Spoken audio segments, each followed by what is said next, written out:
Sabi yung judges. Ang manalo ay number! Sinong bet nyo? Number? 7 daw dito, dito! 6 dito! 6 doon!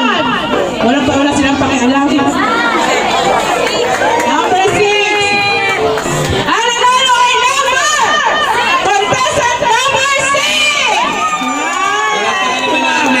Wala nang balot-balot to, ha? Nadalihan ko lalo mo, ma'am. May pamasahe kayo. Oo, sino pa ba lalaban sa long gown competition, di ba? Tapos kanina sabi niya pa, oh. Sabi niya ang boss ko.